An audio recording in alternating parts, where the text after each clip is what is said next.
These people are efficient, professional, compulsive consumers.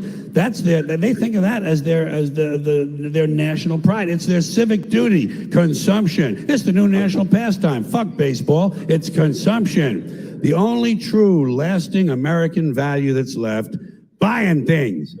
Buying things. People spending money they don't have on things they don't need. Money they don't have on things they don't need. So they can max out their credit cards and spend the rest of their lives paying 18% interest on something that costs $12.50. And they didn't like it when they got it home anyway. Not too bright, folks. Not too fucking bright. But if you talk to one of them about this, if you isolate one of them, you sit them down rationally, and you talk to them about the low IQs and the dumb behavior and the bad decisions, right away they start talking about education. That's the big answer to everything. Education. They say we need more money for education. We need more books, more teachers, more classrooms, more schools. We need more testing for the kids. You say to them, well, you know, we've tried all of that, and the kids still can't pass the test. They say, don't you worry about that. We're going to lower the passing grades. And that's what they do in a lot of these schools now. They lower the passing grades so more kids can pass. More kids pass, the school looks good, everybody's happy, the IQ of the country slips another 2 or 3 points, and pretty soon all you'll need to get into college is a fucking pencil. Got a pencil? Get the fuck in there, it's physics.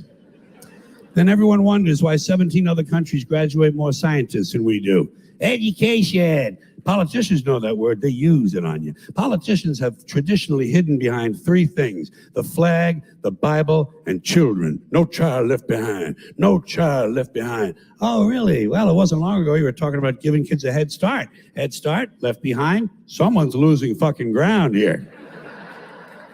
But there's a reason. There's a reason. There's a reason for this. There's a reason education sucks, and it's the same reason that it will never, ever, ever be fixed. It's never going to get any better. Don't look for it. Be happy with what you got. Because the owners of this country don't want that. I'm talking about the real owners now. The big, the wealthy, the real owners, the big, wealthy business interests that control things and make all the important decisions. Forget the politicians. They're irrelevant. The politicians are put there to give you the idea that you have freedom of choice. You don't. You have no choice. You have owners. They own you.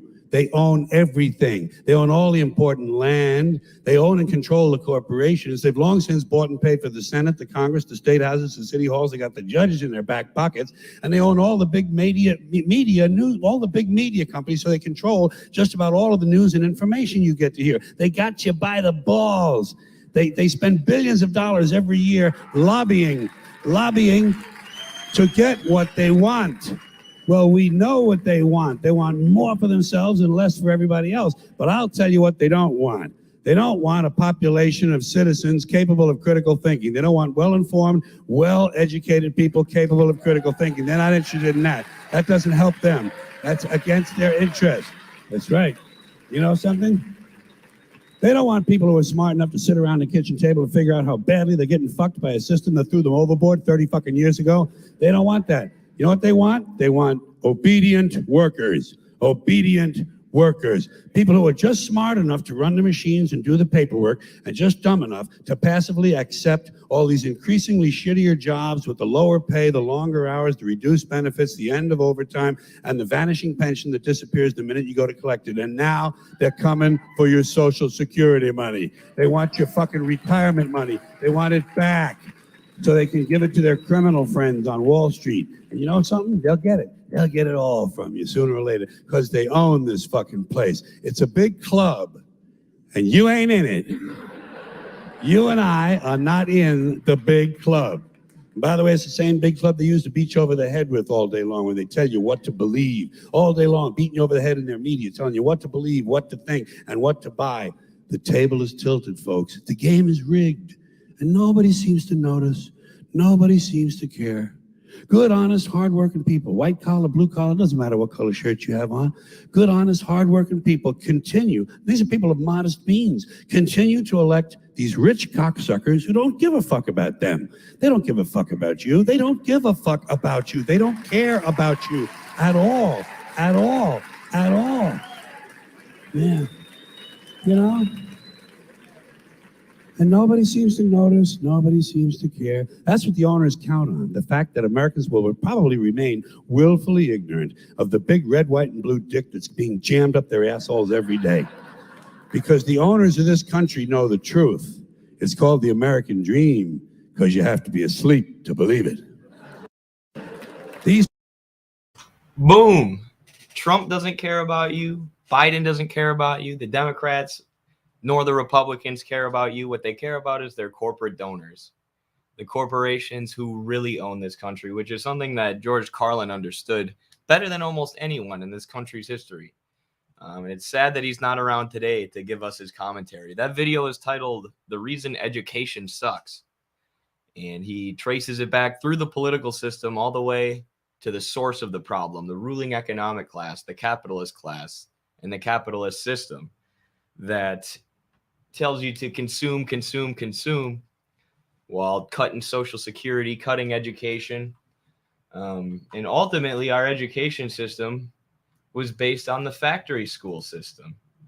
Our education system was designed to turn out subservient workers without critical thinking skills. Another amazing point that George Carlin makes in that stand-up special, that the ruling class fears a population that can think critically. So the school system has been designed to teach you what you need to work and nothing more. They don't teach you philosophy. They don't teach you how to think. They don't teach you about the possibility of different economic models. All they want is a subservient working class, white collar, blue collar, whatever else, managerial class for the next generation. That's what college is. If you're wealthy enough to go to college nowadays, you can be one of the managers of capital instead of one of the people who has to sell your labor to a capitalist constantly. But he also talks about consumerism and the way that consumerism is used to blind people from the truth, blind people from the fact that these politicians on either side of the aisle don't care about us. The fact that they're bought and paid for by the ruling economic class, the capitalists, who are just throwing enough crap at you. Buy this, buy this, buy this, advertising it, beating you over the head, as is the analogy that Carlin uses there, and telling you that you have freedom because of this consumerism. Look at all the goods you have. Dave Rubin literally says, if you have an iPhone in your pocket, you cannot be oppressed. You cannot be exploited if you have these consumer goods that we advertise to you every day and tell you is everything. Forget about community. Forget about education. Forget about all these things that humans have valued for thousands of years. Just consume, consume, consume. And this stems from commodity fetishism. This stems from the core of the system. Karl Marx in Capital Volume 1, Chapter 1, he gives a materialist and strictly economic analysis or scientific analysis of the circuit of capital, how the commodity form is structured and how commodities move through capitalism. But at the end of Chapter 1, he mentions this effect that's created by the circuit of capital, by the capitalist system, called commodity fetishism, where we're all constantly surrounded by commodities, by different markets, and we never see the production process behind these commodities, right? The commodities just show up on the shelf, or they show up in these commercials and they're advertised to us. And it creates this sort of mystical view of commodities, this idea that they'll make us happy if we simply buy enough of them. And we become totally disconnected from the labor process that goes into those commodities, and we just see the commodities themselves with a price attached to them. And, we also see the amount of money that we have and whether or not we have the ability to buy that. But it creates this thirst for money, the universal equivalent that can be exchanged for any commodity. And it creates this thirst for the commodities themselves, as people try and accumulate and hoard as many commodities as they can, thinking that's the purpose of life. Meanwhile, the ruling class is keeping us unfulfilled, disconnected, going into endless wars, trapped in a system filled with constant crises that subjects the working class of blue and white collar jobs, as he said, to endless exploitation. And people will talk about how we're the land of the free because they have consumerism. So I really, really just wish George Carlin was still alive. I wish he was here to listen to these arguments from the Democrats about how they're better than the Republicans. And the Republicans are actually fascists, even though we're sending all your tax dollars to fascists in Ukraine. because the military-industrial complex wants us to. George Carlin was always so spot on. He was spot on because he didn't just stop his analysis with the government. He didn't just say the government's corrupt, right? He followed that to its logical conclusion. Okay, why is the government corrupt? Who's corrupting the government? Who are they controlled by?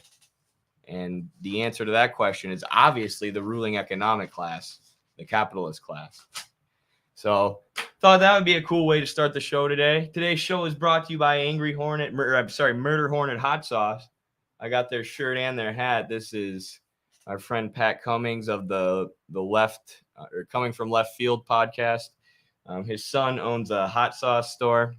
They're always sending me bottles of hot sauce and cool stuff that I can wear on the stream. So if you're looking for hot sauce, if you're a hot sauce enthusiast like me and my roommate, go to murderhornet.com and you can know that they're supporting socialist projects in various ways.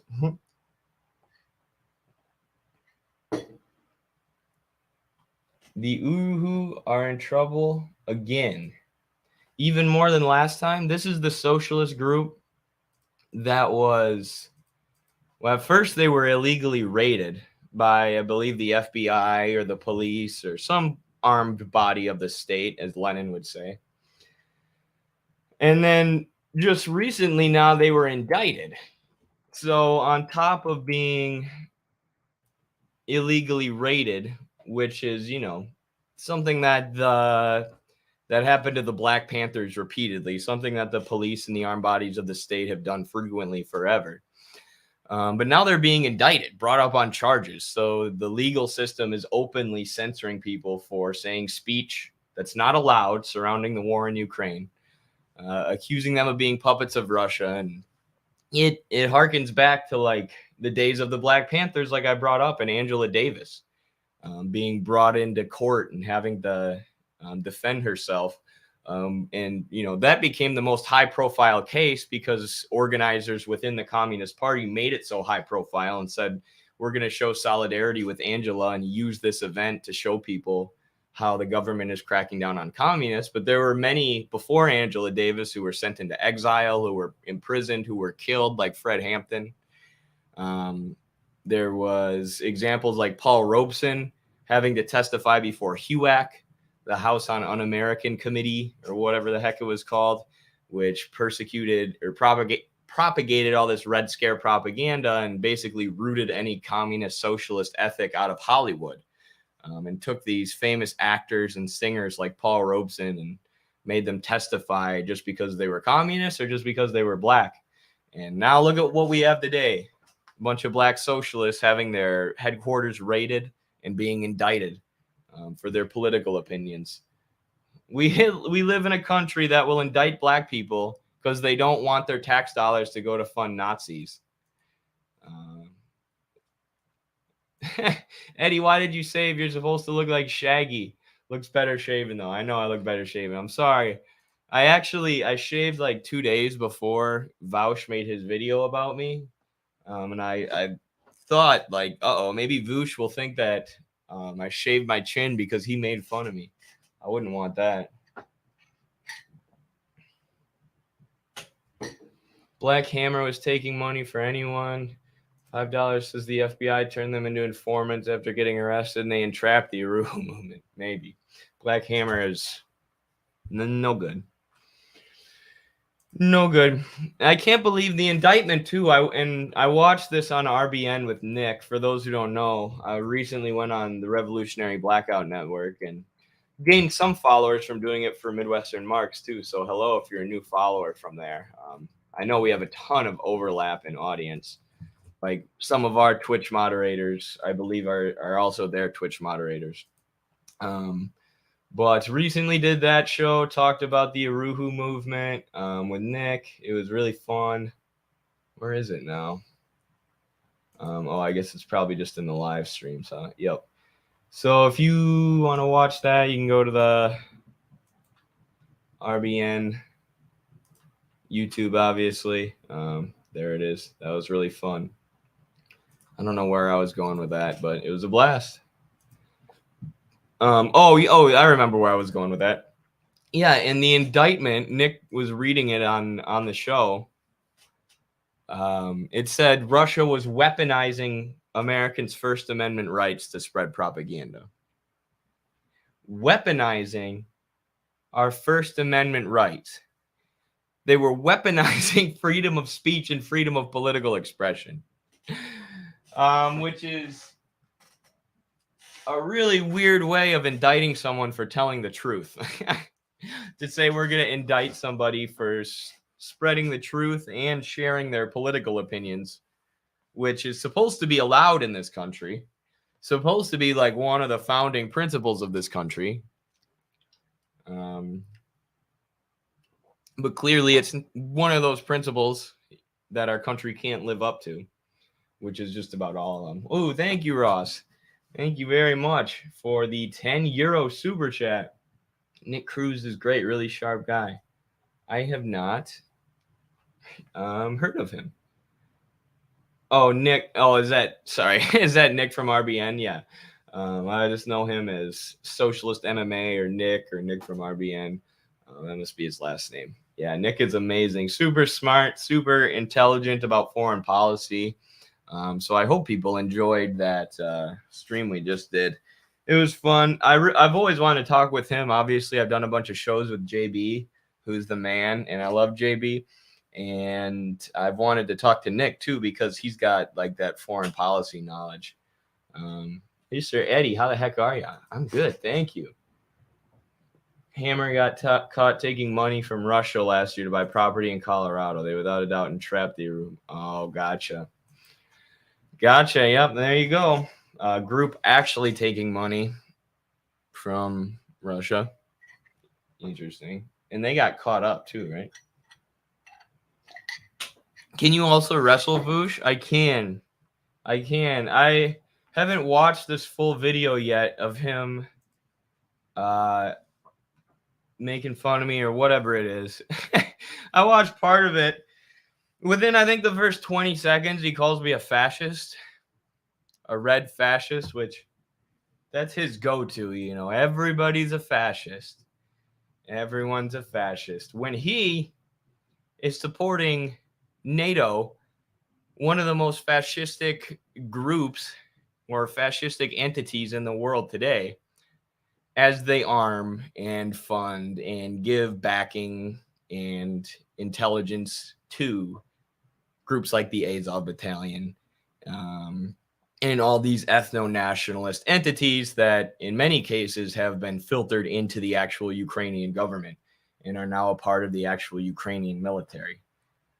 So I'm sure this is genius level critique here from Vaush.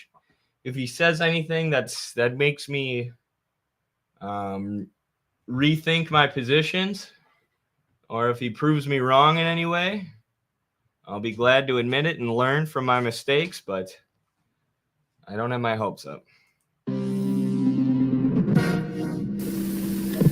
I'm not can't really talk. Debate him. That was a year ago. That was like a year ago when I was just starting out on TikTok and YouTube. And I was like, no, I'm not going to start like my YouTube career by debating Vaush. You know, I want to figure out how to do this type of long form content and streaming more before I do something like that. But now I responded to him right after he posted this video. Like, I'm down. Let's do a debate. I've been following the Ukraine issue for however long now, over a year, pretty closely. So whatever, I want to hear what information you have to present. But usually there's not much information when it comes to Vaush. There's a lot of name calling and a lot of everyone except me is a fascist. About their Russia fetishizing. Oh yeah, I saw that just earlier this morning. There's this TikTok red fascist who really hates me, who makes red fascist, baby. Thank you, K Grenade. Good luck on your wrestling, Eddie. I was able to have a cohesive discussion at work about our government because of the stuff I've heard. Awesome. Proud of you, K Grenade. Keep killing it. Thank you very much for being a YouTube member. Thank you very much for the super chat, and keep organizing those delivery workers. Proud of you. videos attacking me. Now back to how I'm a red fascist, as I encourage my audience to organize the post office. Sometimes I forget what his name is. He said he didn't want to debate because he's or something. I don't know. But a video of his got posted by Midwestern Marx. Yeah, right. You don't. He just said he forgets what my name is, but a video of ours got posted by Midwestern Marx. That is my outlet, you dummy. I'm sure he knows who we are. Who's like a 14-year-old Stalinist or something. And it was like, look at this. If you want to understand the war in Ukraine, Edward Mugler or something. put yourself in the shoes of some. Wait, that is him? Wait. This guy is Midwestern Marx? They're the same person? Oh no. He's retarded. Oh, I didn't realize he was that. Vaush says the R word? I'm surprised.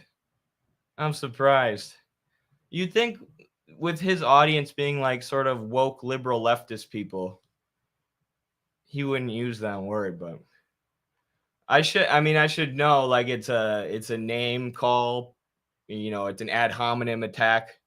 It's an insult that allows him to divert from the substance of the argument and pretend like everyone he's talking to is just an idiot. Wait. Are you really saying that? Wait. Is this really the person who said that? Oh yeah, they're a red fascist tanky idiot with a 2 IQ. He says wait more than anybody I've ever seen.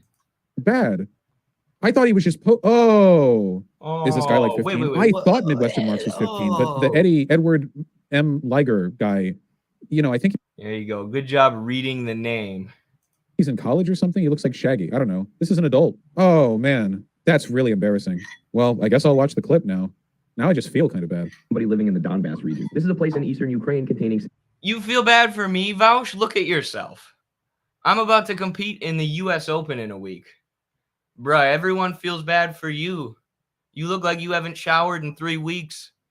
And everybody you debate nowadays brings up the little kids you got caught hitting on in your Discord server. You do not have to feel bad for me, my guy. Cities like Donetsk and Lugansk, where most of the civilians are ethnic Russians who speak the Russian language. And in 2010, they voted for Viktor Yanukovych as president because he promised to bring peace between Russians and Ukrainians. But in the lead up to 2014, in 2010, I'm pretty sure there was peace between. Okay. the U.S. funneled millions of dollars into Ukraine in order to foment a coup and overthrow that government. That's not. Yeah, but there were ethno-nationalists. There wasn't a war going on, but there were ethno-nationalists calling for the Russian language to be banned. And part of the reason that Yanukovych was able to win that election was because he said, no, for one, we're going to remove Stepan Bandera as a national hero. We're not going to have this literal Nazi as a national hero. And then two, we're not going to ban the Russian language. After the Euromaidan coup, after the U.S. dumped millions of dollars into Ukraine to overthrow the government and put a pro-U.S. government in power, the Russian language was banned. Stepan Bandera was named a national hero, and they began firing artillery shells at the Donbass. So that's what I was referencing. But I'm sure Vaush doesn't know that because he doesn't read, because he doesn't understand any of these issues that he talks about on his show. The U.S. funneled millions of dollars into Ukraine in order to foment a coup and overthrow that government. That's not true. Factually incorrect.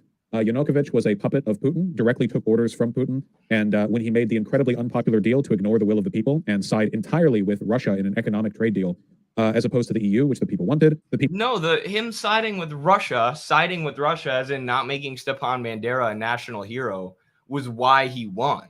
That was largely why he was able to win. And how can you say it's factually incorrect that there was a coup and then immediately start talking about Yanukovych? Yeah, he was corrupt too. He was still democratically elected, you dipshit.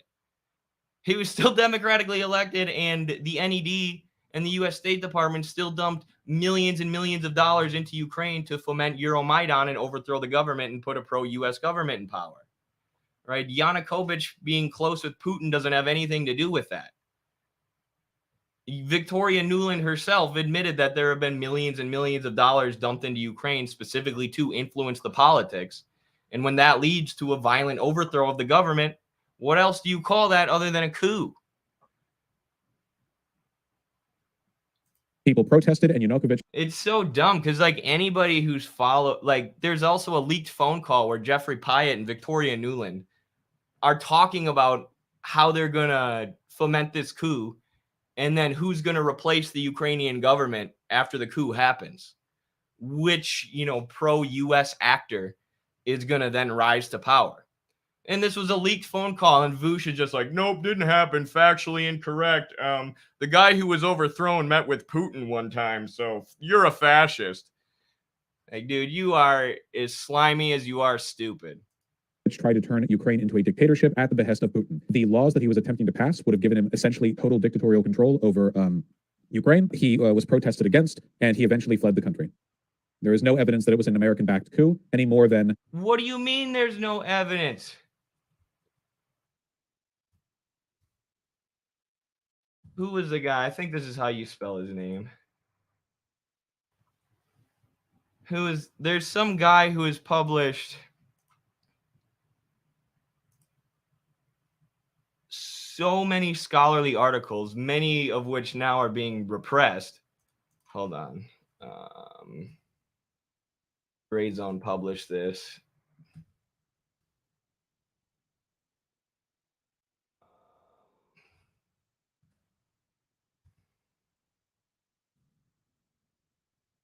There are scholarly articles that pass the peer review process.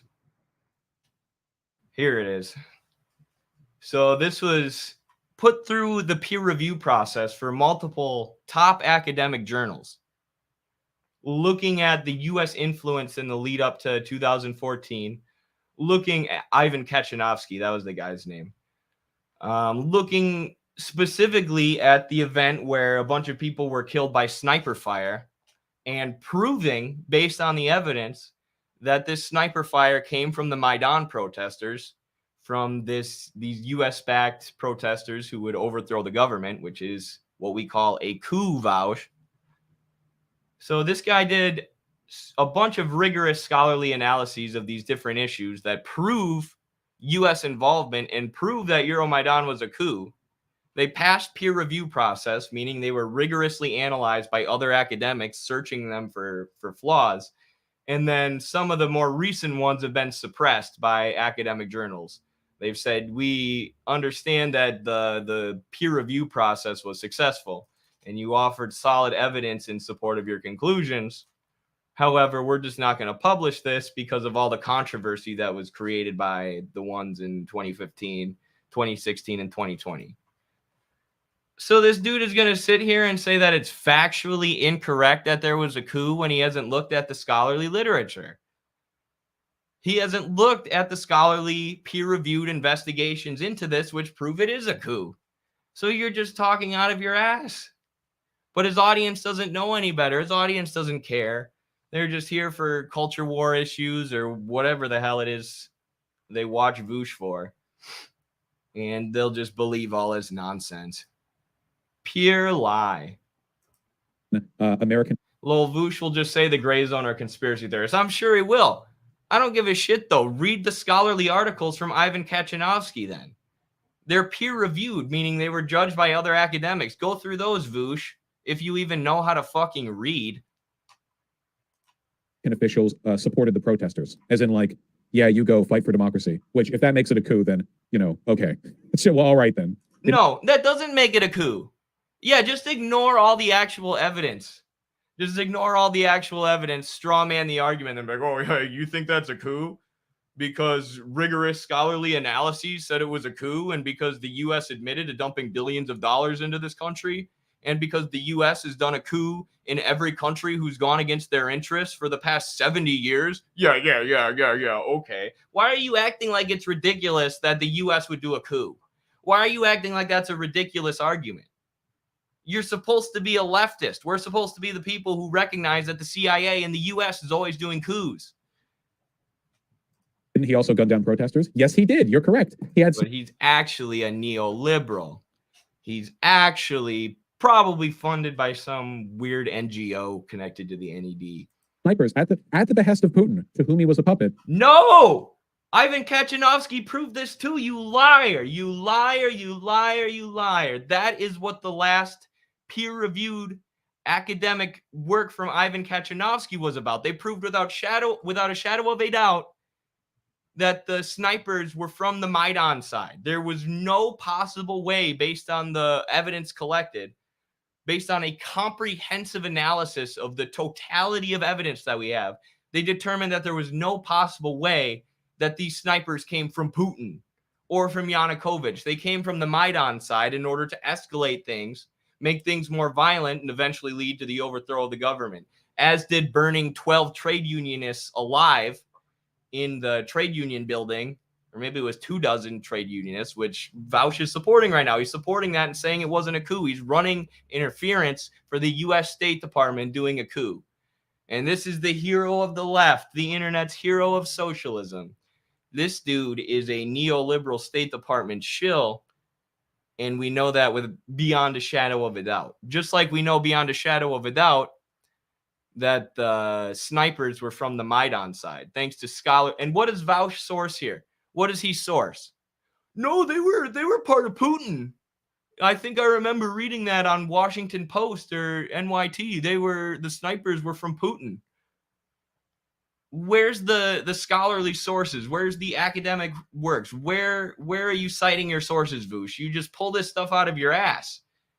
I just showed you Ivan Kachanovsky's rigorous analyses of these situations, which passed a rigorous peer review process. And you just pull whatever sounds convenient for your argument out of your butt and say it, because you know your audience isn't intelligent enough to push back on any of the lies that you say. He had snipers shoot protesters. That's true. And at this point, literal far right. It's not. He says it. Yeah, he did. It's true. It's true. I'm not going to show you a source, but trust me, it's true. It's true. Someone told me it was true. Putin did it. Putin did it all. Extremist. Putin helped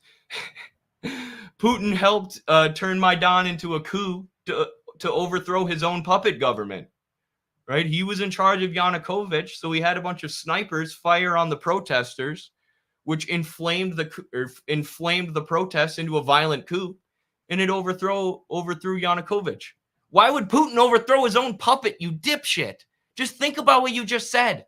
You said Yanukovych was a puppet of Putin, and also Putin had snipers go into Maidan and shoot people, which was one of the main things that turned Maidan into a violent coup that overthrew the government. So Putin sent snipers to foment a coup against his own puppet government? Ethno-nationalist groups like the Azov Battalion started getting added to the actual Ukrainian military. And they started... No, that didn't happen until later. The Azov Battalion was a local ultranationalist militia that formed because Russia invaded the Donbass in 2014, and Ukraine basically didn't have the military. And they started... No, that didn't happen until later. And at this point, literal far-right extremist ethno-nationalist groups like the Azov Battalion started getting added to the actual Ukrainian military. And they started... No, that didn't happen until later. The Azov Battalion was a local ultranationalist militia that formed because Russia invaded the Donbass in 2014, and Ukraine basically didn't have a military? That's why the Azov Battalion formed. The U.S. has been funding neo-Nazis in Ukraine since World War II. And these guys call themselves the inheritors of the legacy of Stepan Bandera, who was a Nazi who sided with Hitler in World War II. But these militias just formed today. They only formed because of Russian aggression. They're purely defensive. And yes, the Azov Battalion started as an ethno-nationalist militia, and then later, after the US-backed coup, they became a part of the actual Ukrainian military, this fascist militia. And yet morons like you will still act like the idea that there are Nazis or ethno-nationalists in Ukraine is some Putinist conspiracy theory, which is literally just a cope. So there were a bunch of like loose, like regionalist paramilitaries that coalesced in order to defend. They weren't that loose. They got very, very powerful. There's a video of these paramilitary, or one of these paramilitary leaders basically bossing Zelensky around when Zelensky was president of the country. They controlled huge swaths of land. Because when you destabilize a country like that and you topple their government, there isn't that much legitimacy for the central government, right? There's, like in Iraq, Al-Qaeda and ISIS started seizing land and becoming really powerful political forces after we toppled the Saddam Hussein government. Same thing happened in Libya after we toppled their government, because the government loses legitimacy when you have a foreign country topple it and just put in power a puppet. So these paramilitaries, rather than just being loose sort of fringe groups, they had a lot of power within the country and within the country's politics and economics, and they controlled large swaths of land and they had enough resources to where they were able to kick off a war in the Donbass, which he says that started because Russia invaded in 2014. Why would Russia invade the Donbass? The Donbass requested that Russia invade 10 times between 2014 and 2022, and Russia and Putin told him no. But he doesn't even need to come up with a source for his lies. He can literally just spitball lies without even coming up with a source for one of them. Even if it was a bullshit source, I would appreciate that more than him just throwing lies at the wall like a machine gun to see what sticks. From the Russian-backed invasion. Yeah, eventually Ukraine would go on to nationalize all of these militias, not just the Azov Battalion. The Azov Battalion is one of literally hundreds of militias, but it had nothing to do with like deliberately, taking Azov. Why does it censor Scooby? Why does it censor Scooby? Do you think that the government that you call the Russian puppet government would have filtered the Azov Battalion into the military? Right? What do you mean it has nothing to do with the coup and it has nothing to do with their government overthrow? If the democratically elected Yanukovych government was still in power, which, yes, I admit is corrupt, but was not this extremely anti-Russian government, they wouldn't have allowed neo-Nazis into the Ukrainian National Guard. That is the point that's being made. But it went over your head because you have no grasp on the actual historical context of this issue. On top of that, he's failing to note the small detail that Russia invaded. Yeah, very curious that this guy who's just honestly representing the facts of what happened in Ukraine, not including the whole Russian invasion in 2014. Is he even going to mention the annexation of Crimea? What is he talking about? And the annexation of Crimea that had over 90% support from the Crimean people, even according to U.S. polls. It's too bad. Robert Perry used to talk about that. He was a really great independent journalist who passed away in 2018. And it's sad that these journalists like Robert Perry, who revealed all this true, real information about Ukraine and Crimea, which is portrayed as a Russian invasion or annexation, which, as I said, Robert Perry told us that it was about 90% support among the people for joining Russia. We lost journalists like Robert Perry who found the truth, who actually investigated the sources. But we're left with Twitch streamers like Vaush who don't even know what a source is. Outside of his chat, he just reads stuff from his chat and then repeats whatever sounds good for him, which is all a debate with Vaush is. It's you bringing up whatever facts, whatever sources that you know to make your argument, and then it's him just reading his chat and trying to throw as much stuff at the wall and speak as quickly as he can. All right, we're almost done with this, folks. This is really stupid. Waging war against the ethnic Russians. No, I don't. And I'm already giving Vaush more time than he ever gave one of my videos responding to him, where I pulled out books and had diagrams and graphs from Domenico Lacerdo explaining Marxism and how Marxists should support right to national self-determination. And Vaush just skipped through them and called me the R word and then ended his video to go talk about the culture war or whatever. So I've already given him more time than he gave me. I don't think he is.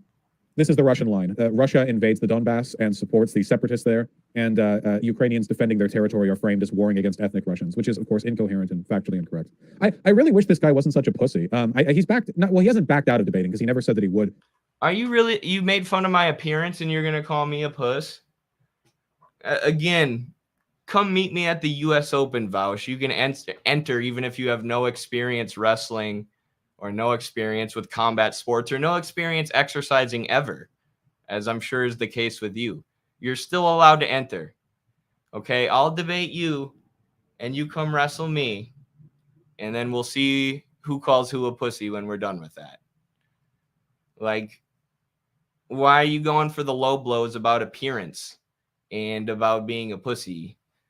I'm a jacked communist who's about to wrestle for a spot on the U.S. world team, and you're a fat, greasy loser sitting in your gaming chair telling lies about Ukraine on behalf of the U.S. State Department.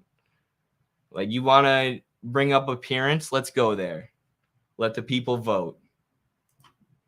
But I feel like I remember him having to defend his unwillingness to debate me, because there were people in his community who wanted him to as well. No. Debate me anytime, you dipshit. I would love to explain all of this to your face. Any time. And I'm going to print off the work of Ivan Kachanovsky and read it to you. I'm going to force Vaush to read. I know his hands have never opened a book before in his life, but holy F, shred this pedo. Absolutely. At this point, does any socialist enjoy Vaush or like Vaush? I'm surprised he even has, like, his audience is partially like NATO bots. There was just that study release showing that 60 to 80% of Twitter accounts posting about the NATO Russia war in Ukraine are bots. So they flock to the tweets of Vaush and give him likes, and then that boosts his stuff in the algorithm. But even like people who I've had disagreements with before, like Bad Empanada and a lot of the BreadTube people, even they don't like Vaush. He's just a lib. It's even worse than that. He's like actively imperialistic. Like he actively, while portraying himself as a socialist, he actively finds the most consequential and important imperialist project going on in the world today, or historical imperialist projects, and he gives them his full support. And he calls anybody who doesn't support those imperialist projects a red fash, a fascist. He does the same thing with Yugoslavia and the NATO carpet bombing of Serbia and Yugoslavia. The U.S. State Department's arming and funding of the Kosovo Liberation Army, which for years had been listed as a terrorist group before the U.S. found it convenient to give them a bunch of arms and weapons. Right? He just runs interference for the U.S. State Department surrounding all of these issues, and claims that anybody exposing the truth about these issues is a fascist.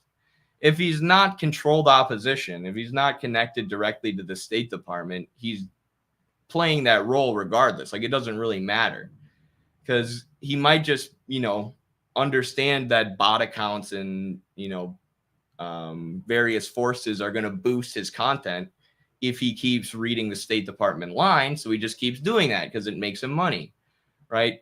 It doesn't necessarily have to be that he's directly connected to the NGO, or an NGO or the State Department, which was the case with a lot of the thinkers who were supported by the CIA with the Congress for Cultural Freedom.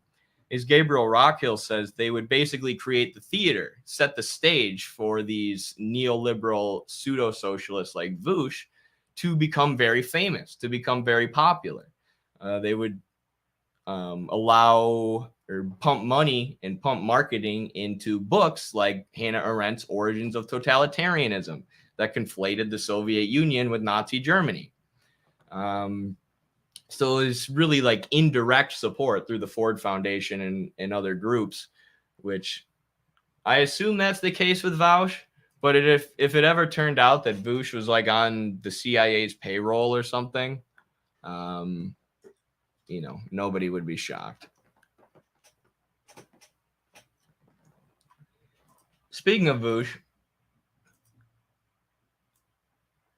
one of my responses, probably known for being a horrific, was about North Korea, and because he's a moron, and we actually have dialectical materialism and the truth on our side, a bunch of his followers and a bunch of his audience actually changed their mind about North Korea, and they saw that I was actually trying to break down this issue, actually trying to explain my position, whereas Vaush was just trying to call me a fascist and blah, blah, blah, blah, blah. And I had a lot of people from his audience actually telling me that my video pulled them away from Vaush. I can actually look that up. And we can read some of the comments because they're interesting. This is a pretty well-viewed video. Somebody 25,000 views responding to Vaush. He doesn't know who I am, though. He just has made like 6 videos on me at this point, and he doesn't know who I am. It's so lame to pretend like you don't know who someone is, but when you actually do. But Tanky has just become snowflake for leftists. Oh, here. A bunch of people just making fun of Vaush.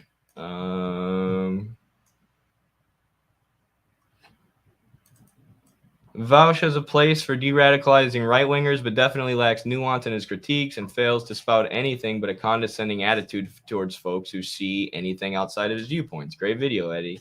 So there you have someone who kind of liked Vaush. This is a great critique of Vaush. I unsubscribed a while back and never went back again, or never looked back.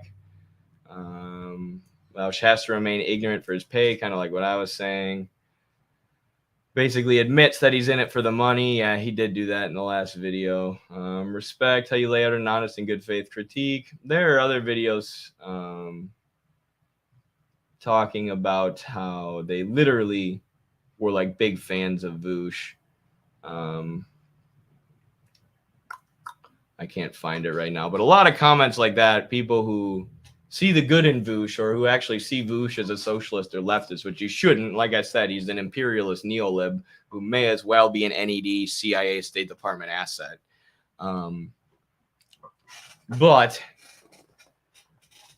we did turn a lot of people who see him as a good faith actor away from him, which is great. Thank you, Andrew. Is he out here helping the poor, the workers, trying to educate the workers? No, he sits in his room and does nothing. Maybe he is the fascist, honestly.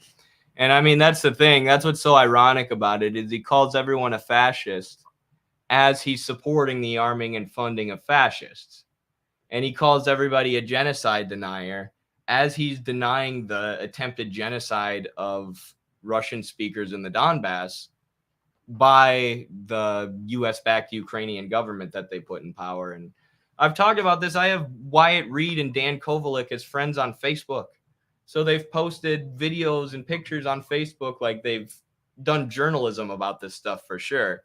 But they've also just posted on their Facebook like monuments to the Russian speakers, the Donbass citizens who were killed in 2014 through 2022.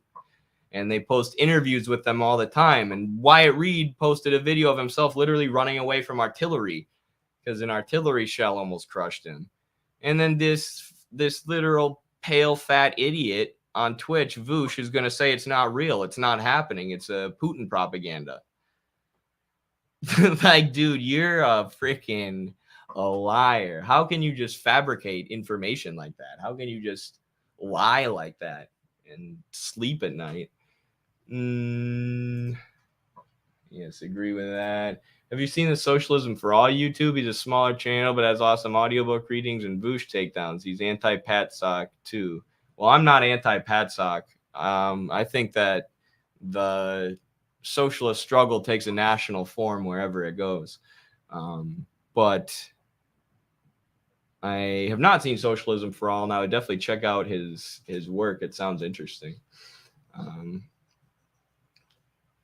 Yeah. And if you want to hear more about our thoughts on Patsockism, or really just the struggle for socialism in America. And thank you so much for the super chats and the support, by the way. Appreciate that a ton. You can check out the Journal of American Socialist Studies 1 and 2, where we write about the specific struggle in America and the national form that any socialist struggle in America will take, which needs to be anti-imperialist and, of course, socialist and anti-capitalist. And then this is about the tendency of Western Marxists to dismiss the American working class as being impure, as not having the right positions and therefore not being worth talking to, as well as how American leftists look at existing socialist countries and dismiss them as not real socialism or not pure socialism, and how this is not the Marxist method and how we're not going to get anywhere with this sense of purity or with these purity politics, and how we need to be practical, and how we engage in class struggle and furthering the class struggle. So really proud of this one. Carlos just published this. westernmarx.com/books.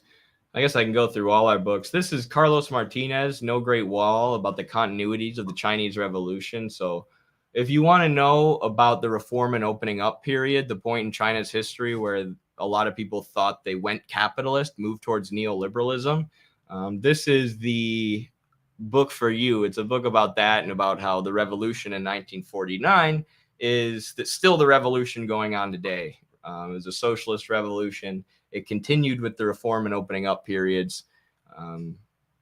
Yeah, really good book for learning about China. Got our Euro communism book for Reagan's, Carlos's Marxism and the Diamant worldview. All sorts of good stuff. And the good old Journal of American Socialist Studies 1, first thing we ever published. And now I want to talk about North Korea, because talking about Vaush reminded me of this, and I had this pulled up to talk about on the last video and we didn't get around to it. But let's check it out. I think Hassan Piker reacted to this. And I didn't watch his reaction, but the video looked interesting and I wanted to grab the video without having this video be a reaction to a reaction. So North Korea. You probably know it for being a horrific, repressive military dictatorship. But what if I told you that life there is super cool and normal? Would you believe me? The North Korean government's propaganda all right, maybe this video ain't so bad. arm thinks you might, which is why lately they've gotten into the YouTube game. These are their top influencers, but who exactly? Oh, this is my favorite thing ever. The way that Western media and the Western press is melting down about YouTube vloggers in China and North Korea, who are literally just like, yep, you know, we don't actually live in a hellscape where Xi Jinping and Kim Jong-un control every aspect of our lives. We're just a normal country. And in a lot of ways, we're better than the US. They just vlog their everyday lives and show the subway. And they showed, Carlos and I were reacting to some videos the other day with this guy who was showing China's system of trains and how clean it was and how efficiently the trains ran. And the US is just melting down about this. No, don't show the Americans that you have trains. We've been convincing them for years that your countries are literally hell on earth. So they're getting so mad because there's YouTube vloggers in China and North Korea now who want to get big on YouTube and do so by daily vlogging their lives.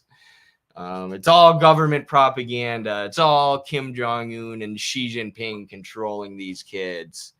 Other countries can't have YouTube vloggers like us. Asian countries can't have YouTube vloggers. Only the US can. That's a freedom that only we have. Exactly are they? And why is a country that banned YouTube in 2016 backing YouTubers? And why aren't they backing me when I make videos about the glorious DPRK all the time? Like all things North Korea, it's hard to know for certain, but we have a pretty good idea.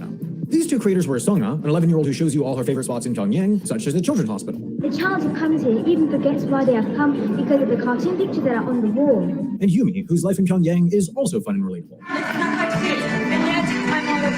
She's even mad that she doesn't have more subscribers. At the moment, my ratings are not on the decline. Been there. Wow, it's almost like they're just normal people. Their YouTube vloggers want more subscribers. Whoa, it's almost like they're just regular people like Americans, and they're not some crazy weird thing different from us like the American exceptionalist propaganda tries to tell you. I mean, it's so crazy how they talk about the North Korean people like they're literally aliens or something. Their YouTube vloggers even want more subscribers. Oh, you mean like every YouTuber from every country ever? That's very cool, Mr. Narrator. Yumi has 16.3 thousand subscribers and over 750,000 views after less than a year on the platform. Songa, in a little over a year, has amassed almost 26,000 subscribers and 2 million views. And sure, I'm a lot of them, but it's still solid. Each of their videos is basically a game of North Koreans. They're just like us. They look at flowers through a magnifying glass, they play rock, paper, scissors in the pool, they get nervous on amusement park rides. I love how they're mocking that idea.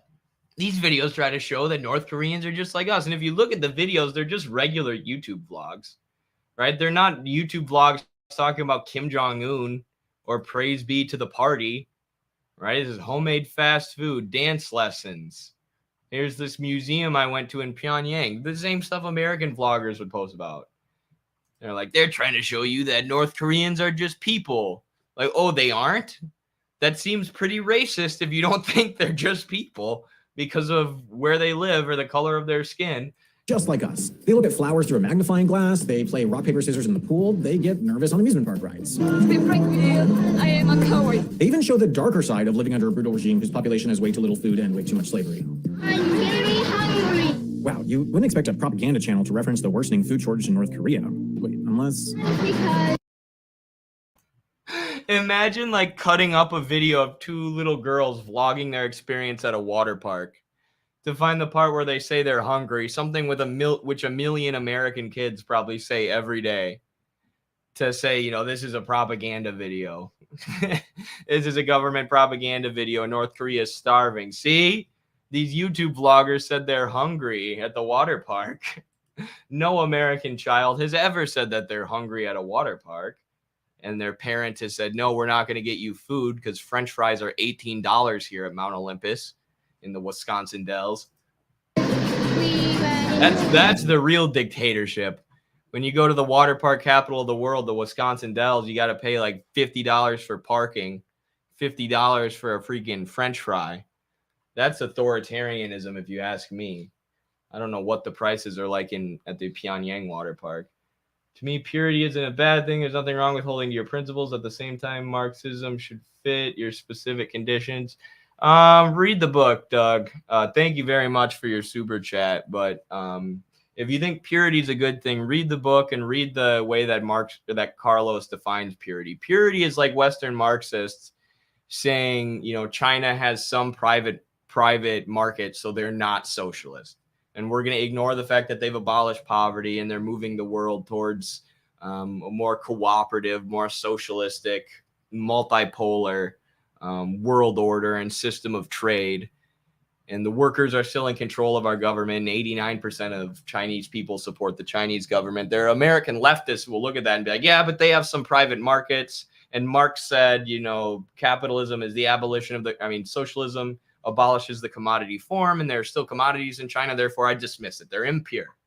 Or the people who say that, you know, I'm not going to talk to Trump supporters even if they're working class, or I'm not going to go stand on the picket lines with people who work for John Deere as long as they voted for Trump because they're impure, they're fascists or whatever. This is the attitude that a lot of Western Marxists have, and it's an attitude that's going to be a huge barrier to organizing anything successful. Because the real world isn't pure. Reality isn't pure. Reality is always changing. Reality is always imperfect. Human beings are always making mistakes. So if we expect our socialist movement and socialist movements internationally to be pure, we're never going to end up actually supporting anything, and we're just going to be stuck with the capitalism that we have now. So that's the point of the book, and that's why we don't support purity.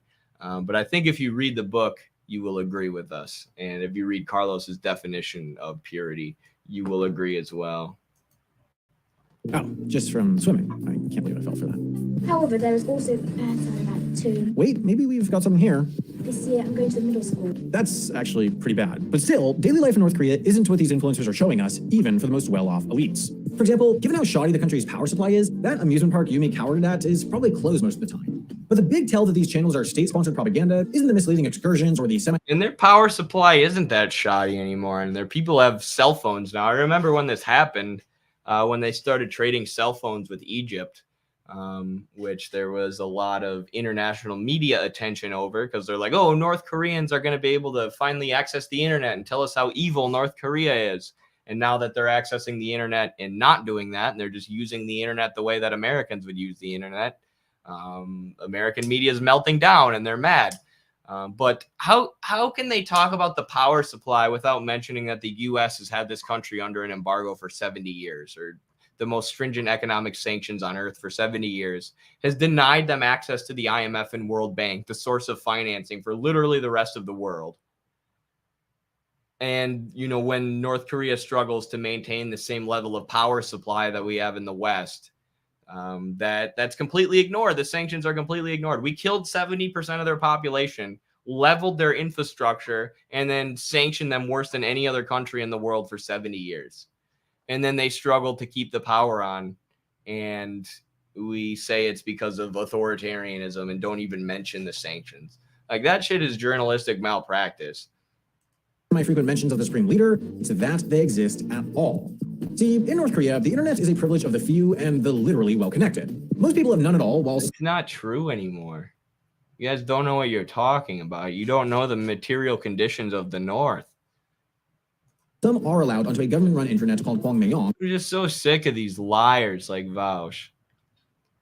Like, there are so many people who spend time actually researching these things to figure out the truth, which is difficult because you have to sift through a lot of propaganda. And then there's these dudes like Vaush on their high horse who think they're smarter than everybody else, and they're just literally talking out of their ass. I'm so sick of these people. Which, as of 2014, hosted a couple thousand highly censored websites copied over from the real internet. North Koreans can only access it with permission on government-made websites in highly supervised computer labs, university libraries, and cyber cafes. And since you can't reach it outside of the Hermit Kingdom, it's not the best place to launch. That's not true. They have smartphones. They trade them with Egypt. Happy Thursday, Eddie. I liked what you said the other day about socialist leaders and their health. I've recently started taking care of my body, which has helped me focus when reading theory. Absolutely. I find the same thing. If I go look outside at the sun in the morning, not directly at the sun, but if I get sunlight in the morning and then do like a cold shower, I can read theory for a long time after I wake up and be really focused and really into it.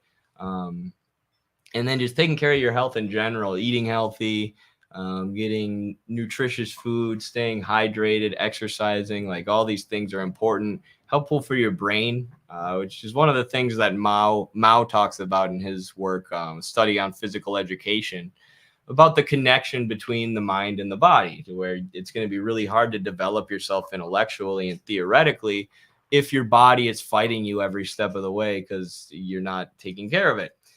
So it's important for us to strive as much as we can to take care of our health. And I've told people avoid falling into the pitfall of like, oh, I ate some sugar today. I'm going to beat myself up about it mentally and then totally break and eat like 3 large pizzas and a bunch more sugar, right? Or I wasn't perfect today, therefore I'm going to beat myself up and feel like I failed. Like, just make steady progress when it comes to your health. Do as many things per day that are good for your health, and try and replace as many things that you do that are bad for your health as you can, slowly but surely. And you'll start to feel better, and then you'll be like, this is awesome. Why didn't I always take care of my health? So yeah, agreed. Thank you so much, the Day B, for the $10 super chat. Launch a global influencing. If you use anything outside of Wikipedia for research, you are a tanky. Yes, this is Vaush theory. When Marx wrote Capital, Vaush just wrote this on a piece of paper, and that's his theory. Anything outside of Wikipedia or direct information from the U.S. State Department is fascist, tanky propaganda.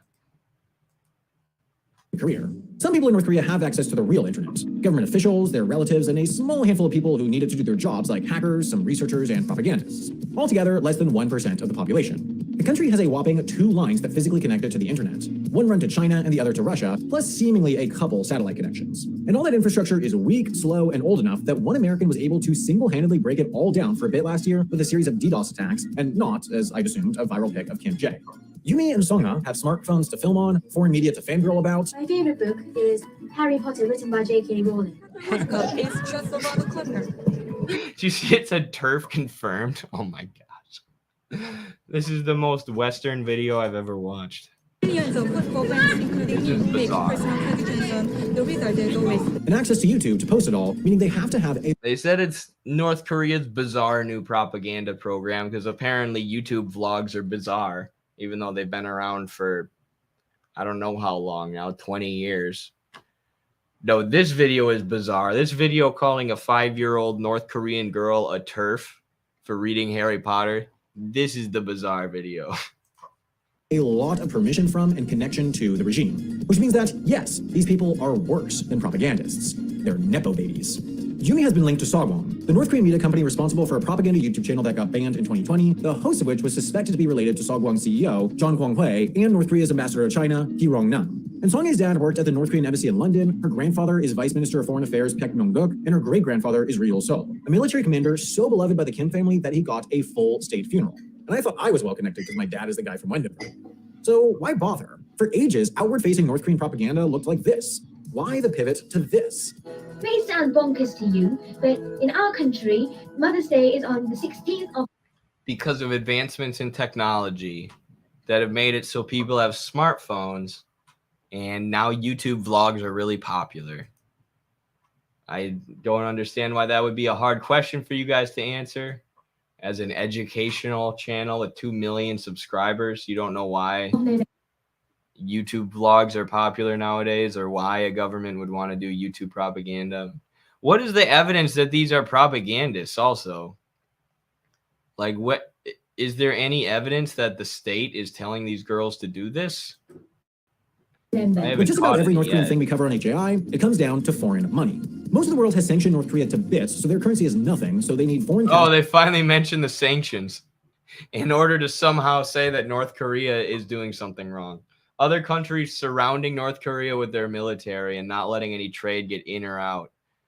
They're going to use that to somehow say North Korea is authoritarian. What about the countries surrounding them with the military and stealing their goods if they try and trade?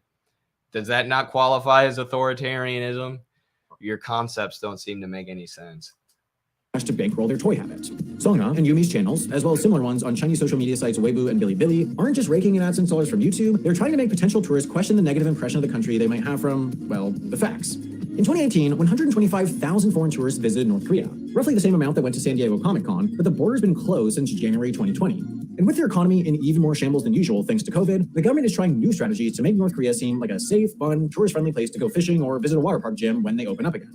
Did you know that the U.S. bans people from going to North Korea right now, and they have since COVID, but North Korea wants people to come visit, which is why they're promoting tourism, and this video is making it seem like it's authoritarian to support tourism in your country, which, like someone said, even if these were government-funded videos, even if this was government propaganda and the government was funding these girls, it doesn't mean the videos aren't true, doesn't mean they're not real.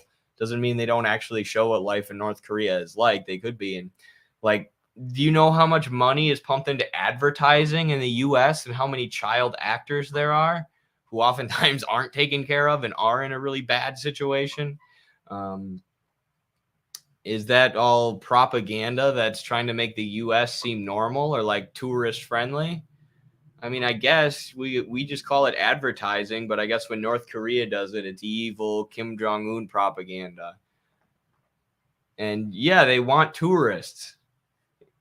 What's wrong with that? We're the country who's banning people from visiting. So are we the authoritarian ones and they're anti-authoritarian? Sounds like they're more democratic than us. Half as interesting. Like, where do these educational YouTube channels come from? I feel like they just do research by skimming a Wikipedia page or two, and then they have their editors throw these videos together, and they know it's going to get some kind of views. I don't know. These people have kind of been getting dunked on, though, because Hassan Piker covered their thing.